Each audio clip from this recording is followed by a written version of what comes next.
I recognize everybody. Yeah, that's nice. Yeah, it's like a high school reunion, sort of. It's been a long time, you guys. It's been a long time. 27 years? I know, and I've been terrible about keeping in touch. You always were. I know.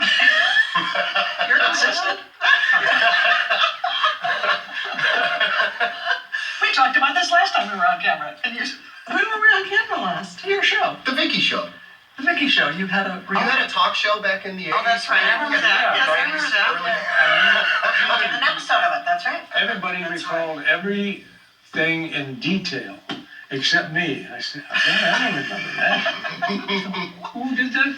Well, today it will be at least 4 of us in the same boat. I mean, Allan maybe is still young enough to remember everything. I was watching your television archives interview that you did for the Academy, the archive interview. Oh, yes.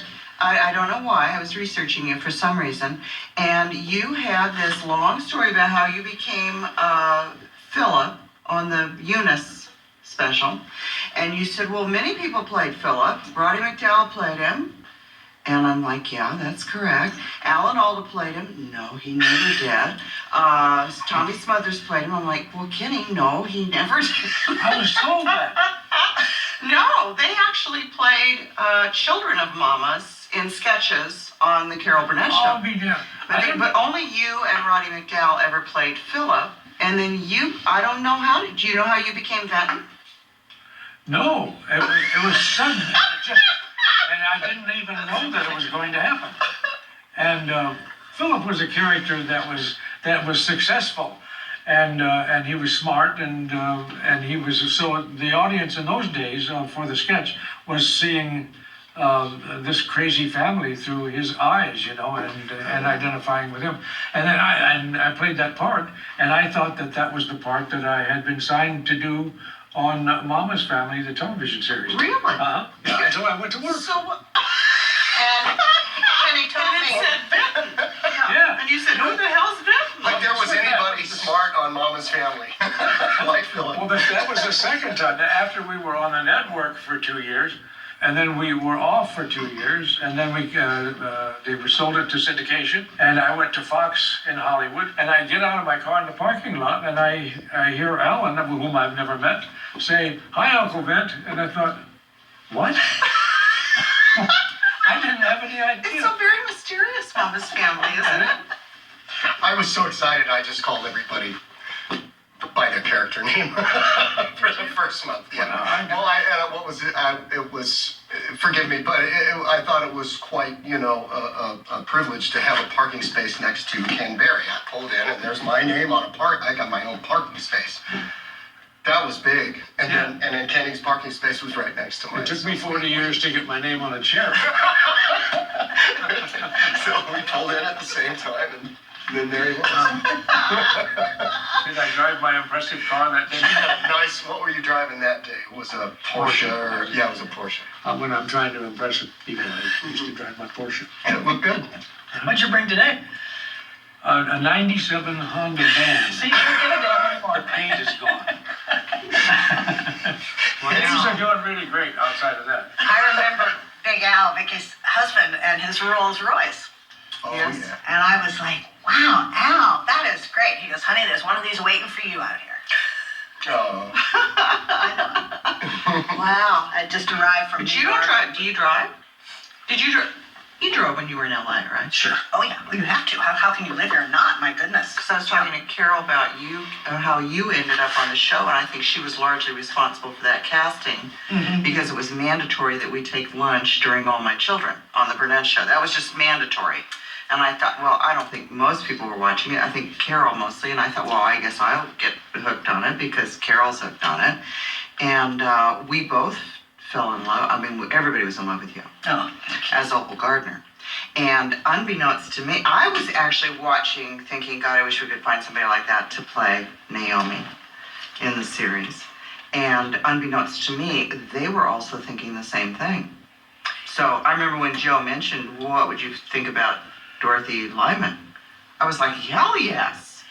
But you were commuting. And then one day the phone rang in my little apartment in New York City, and a woman's voice said, hello, Dorothy, this is Carol Burnett. And I was like, all right, which of my girlfriends is pulling this on me now. Who is this really? She goes, no, it really is. Would you like to come out to California, and do a show with us? And I was like, are you insane? Of course I would. Really? But then a few weeks later, my agent called up and said they're terribly sorry, but they've decided that they're not going to use you after all. It's too complicated, whatever. And I was like heartbroken. And then a friend of mine who was a manager said, no, Dorothy, in this business, a verbal commitment is binding. So they're either going to pay you to be in that show or you're going to be in that show. At which point I had my agent, who was really against this idea, I said, you've got to call Joe Hamilton and tell him that I will come out there. I'll pay to come out. I got to meet Vicki. I just want to get in the room with these people. And then if they don't want me, fine. They don't have to use me. And she called me up and she said, I'm astounded, but Joe Hamilton said, yes, you're going to go. So pack up and go out there. And I said, and the other thing I need is for Joe to come and meet me at the hotel before I go into the room with the writers and Vicki. I said, because I want at least to know somebody, have somebody in my corner before I walk into that situation. So Joe came to the hotel, we had some breakfast, and then he took me over, and we met. And we said, would you like Vicki to wear the mama's outfit? And I said, no, she doesn't need to do that. He volunteered to put me in that? And so we had a lovely meeting. I met you. You were so gracious to me. And then after that, they said, okay, you can be in it. Really? And then we shot a Because I thought you were like a given from the very get-go. No, it took a little bit of wrangling. I don't know what the slip was, maybe because I still was under contract to the soap opera. So for that first season, while I was finishing up my commitment to ABC, to the soap, y'all did tape on Sunday for me so that I could be part of it. Your work week went from Wednesday to Sunday. And Monday, Tuesday, I had to do all my soap work and then come out. And I got to miss the first day, Wednesday. That was my flying day. And then Thursday, Friday, Saturday, Sunday, we did the show. And then, that was when it was on the network. So I could see why they were like, can't you find a local woman to play this part? Why do we have to schlep this gal with all these conflicts? So, yeah, because you used to call it all my paychecks. That's right. I did Another World for 4 years in the late 70s and early 80s, and I referred to that as another meatball. No, I did the soaps for like 15 years before you and Carol liberated me. Wow, and now most of them are gone. Oh, yeah. Shocking. Yeah. No, all my children now is on the internet. They've put it back on streaming. You have to go on the internet to see it now. Wow. They went back into motion with that. So Wow. Yeah. How'd they cast you? I never heard that story. There's going to be a lot of stuff you haven't heard here today. I hope. Wait till I start talking about how I tried to get you to sleep with me for 9 years. Seriously, you guys locked lips so much. All I can think of watching these episodes, you guys should have invested in chapstick or something, because it was like every other scene. The lip lock. My whole concept for that part was the Barbie doll. And I wanted to bring back marital sex. I wanted to look like being married was like the greatest thing that could ever happen to you. Well, boy, howdy, I think you did it. Yeah, absolutely. My secret agenda. Well, I was 22. I had been in town for 2 years and probably been on 400 auditions, and I was just wanted to be an actor. I had done a couple of movies, and my manager, he fought really hard to get me an audition for this show. I mean, he battled with them for reasons, I think, of aesthetics. I don't know what they had in mind, but evidently I was not it. And finally, I think Gilda did us a favor, and she said, okay, but I met with her and everything, and then I came in for the audition. I felt so strongly, committed, but also I just knew who this guy was. I just really felt like I knew who he was, and I came in, and I left feeling great about, you know when you don't do good, when you feel like you knocked it out of the park, and the first one I really felt like I killed it. And then, she brought me back for Rick Hawkins, and I felt terrific about that audition. And then a few days went by, and they brought me back for a third audition with Vicki, and a whole panel of, I didn't realize that the wardrobe and the makeup and the writers and the director and all, there was a panel of people, probably 12 or 15 producers and everybody else on the staff. And here I am standing toe to toe with a legend, and I'm scared to death. And the third, well, I watched you too. Yes.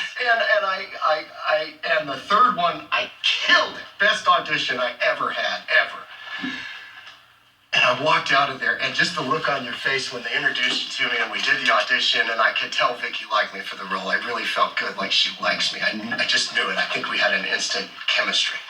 So then, 3-4 days goes past, and we don't hear anything, and all of a sudden they've scheduled a 4th audition, and they want to look at 2 or 3 more guys other than myself, one of which is from New York, which really freaked me out. To this day, I've still never been to New York, and to me, like a New York actor is like somebody probably with much more talent than myself.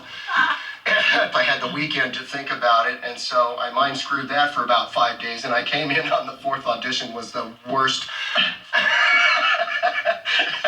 moment of my life, and somehow I ended up with the part anyway. I was scared to death. I and all probably these days- already made up my mind. 'Cause I Bless your remember heart. seeing you and thinking, okay, not only is he drop dead adorable, Oh. but he's a natural redhead, which will kind of, That you always... cement my,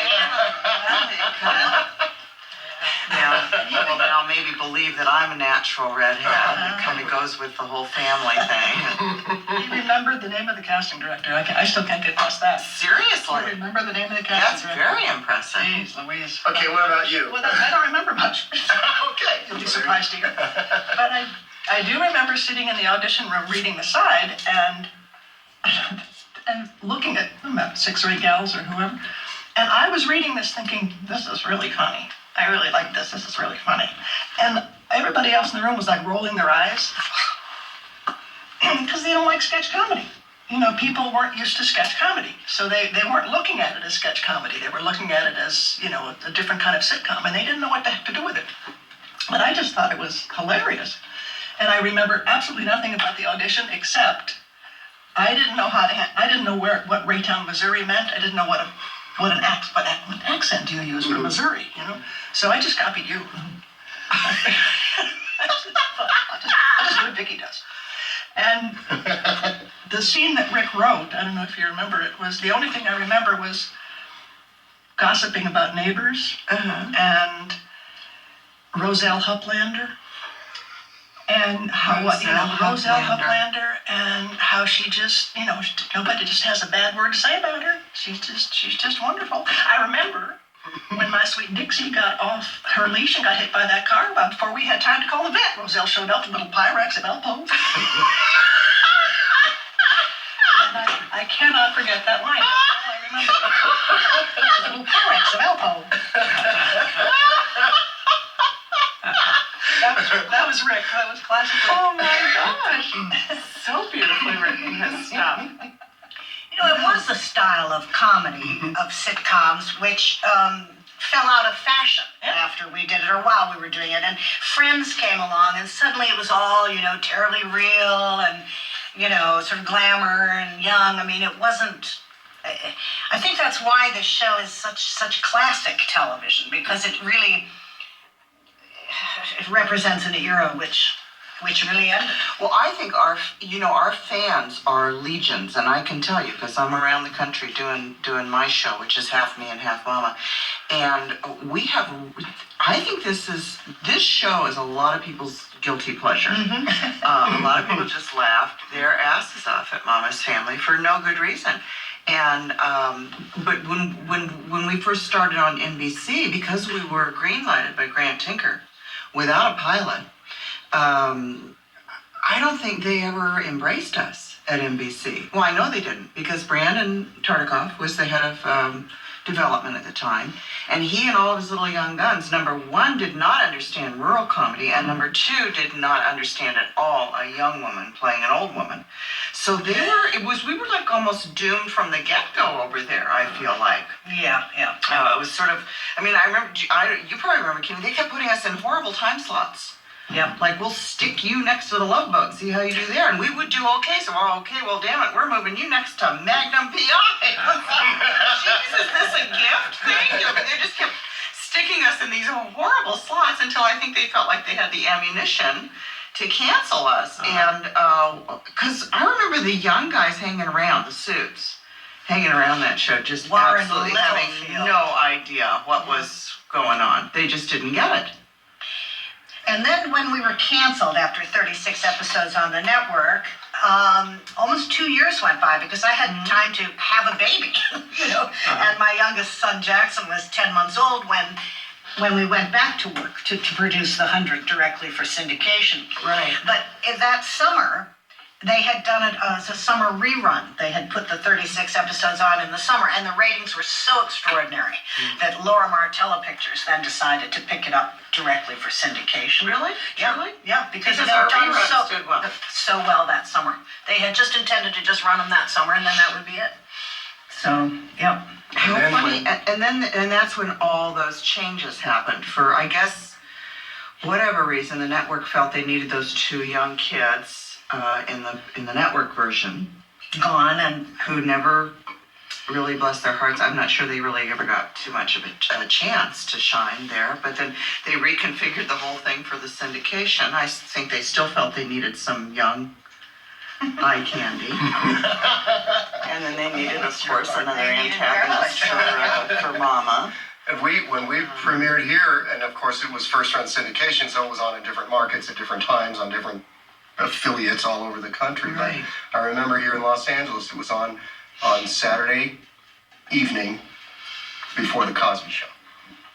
Cosby was on at 7 or 7:30, and we led into the Cosby Show, which was Good a time slot. fantastic I slot remember for us. pulling into Fox when we started the first run syndication, which was not done back then. The only were the other first show. show. No, we were the We first were the show. second show. Too Close for Comfort was doing it, and I thought, okay, if Ted Knight can do it, then we can do it.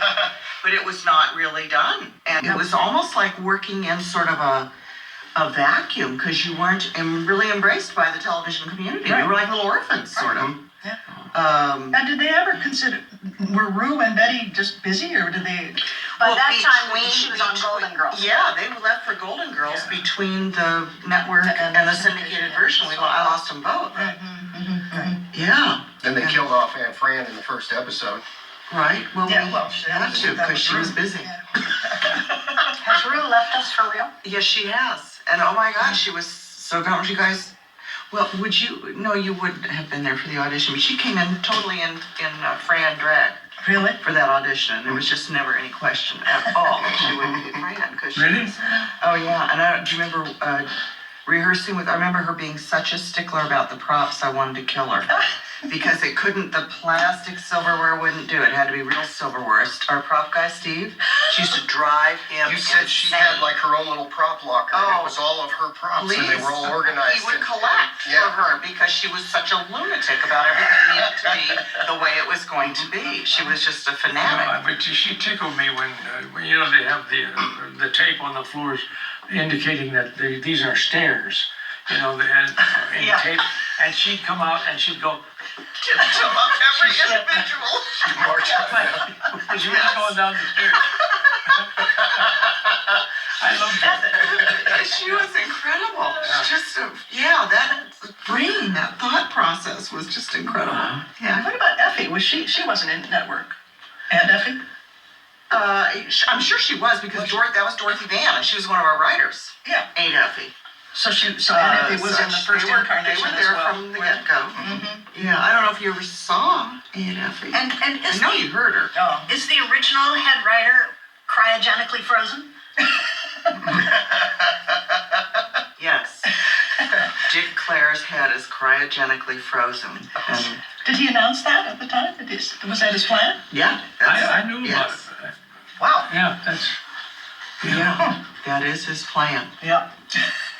Did Rick ever tell you, I'm sure he did, the story about meeting Dick Clare's mother, who No. I am told was the model for Mama? Oh, really? And it was a Carol Burnett Christmas party, I think it was, and Rick was introduced by Dick to his mother, and he said, "Mother, this is Rick Hawkins, he wrote that episode you like so much, the Gone with the Wind episode," and she said, "It was all right." So there's Oh, a dear. couple more seconds of awkward conversation, and Rick said, "Well, Mrs. Clare, it was just wonderful to meet you, and Merry Christmas." And he said, "Happy holidays to you." And she said, "Don't you happy holidays, me. I am a Christian. You say Merry Christmas or you say nothing at all. Wow. And that's what Mom was based on. Well, there you go. That would explain a lot. Wow. Gosh, Where that was he from? Indiana? It was not the South, was it? I never met Declare. I don't know. Yeah. well, they never intended it to be Southern. You know, they were appalled that that family was ever Southern. They were appalled that I played Mama. They were appalled that Carol was Eunice. They were appalled that she wanted to do it Southern. They were mortified. They just assumed we had ruined the entire, you know, that they both wrote this beautiful homage to their dysfunctional family, and we ruined it. Oh, really? Look at us. Well, I remember my character in the original pilot, which was scrapped and never shown. I lived next door.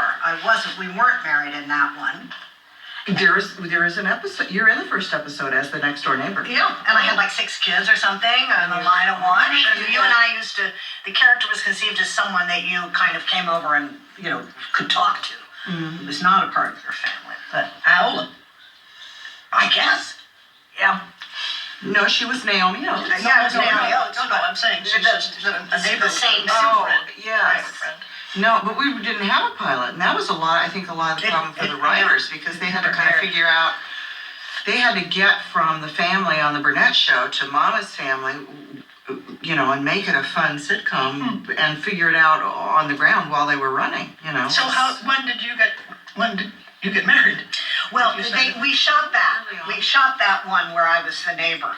And then that went back to New York, and a couple months went by, and then they said they've reconfigured it. So and then they started over with Now We Were Together.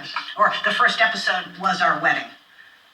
The first 2 episodes had to do with our wedding. Remember, and Carol It came. was pretty early on. Yeah. It was pretty early on, those episodes. I don't think the first episode was Vent and the kids move in. Oh, And you were just briefly in that episode as a neighbor, I I was believe. coming in and saying hi or something. Yeah. Yeah. They took theatrical license. Let's just assume they got married during this. Well, No, there was a wedding. Boy. So there was a wedding. There was a wedding. Yeah, we had Yeah. But there was much theatrical license You will. in Mama's Family, I think. I actually died in the Eunice special Oh my God. that aired on CBS. Yeah. Yeah. That's when he played It's JR. Who shot JR? It's every bit as good. Yeah, she died. She had many kids that we never saw. Whatever happened to Philip? Where the hell did Eunice, where did Vinton come from? Yeah. Never spoken of prior to the many theatrical licenses, which the fans seem to just kind of They're roll okay with. with. They roll with it. Well, I'm sure when y'all talk to Rick Hawkins, he'll be able to. Maybe he'll clarify a lot of this. Clarify. We were headed for Phoenix for some pie in the sky investment that we were going to make. That's right. You're going to run a trailer park. Yeah. Trailer park, that's right. Yeah. And then I just saw that episode about 2 days ago, and I can't remember that. Tommy Smothers was in that episode. He was? He played. No, I'm kidding. Oh. That's embarrassing. It's really embarrassing. I was sure somebody told me that. No. Tommy Smothers and Ellen Alda played sons of Mamas in sketches on the Burnett Show. Couldn't tell you their names. I don't remember. Huh. One time only. We never saw them again. But there were many people on the Burnett Show that guested on the Burnett Show that wanted to be specifically in those family sketches because they loved the characters so much. So, Oh, yeah. You were never on. I never did one of those. No. Never. But didn't you do more guest appearances on the Carol Burnett show than anybody? Oh no. I thought you had the record. They were great to me in the first place, and they hired me once a year. And then the last year, then Carol decided to use some of her friends more often. And I think I was on it 5 times that last year. But that was just because it was winding up.